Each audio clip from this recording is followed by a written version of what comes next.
everyone, it's BA Your English Coach.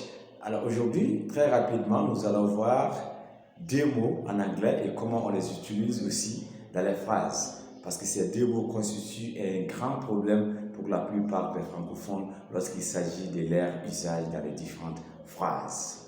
Alors ces deux mots en anglais sont: premier, anybody. Anybody.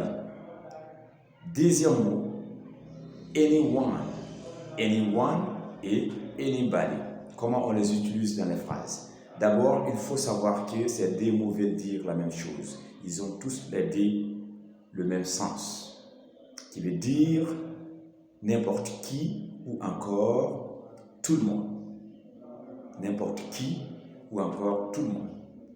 Et ces deux mots aussi sont interchangeables, comme je vous ai dit, parce qu'ils ont le même sens. Et ils peuvent être placés soit au début de la phrase ou à la fin de la phrase. Par exemple, anyone can learn English. Anyone can learn English. Et là, c'est une phrase affirmative aussi.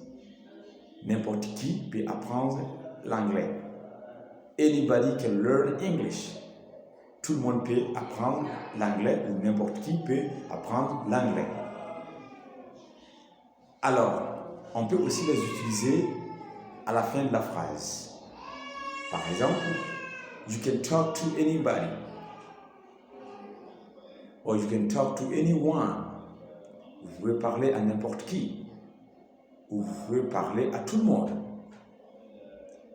Alright, ça c'est les phrases affirmatives.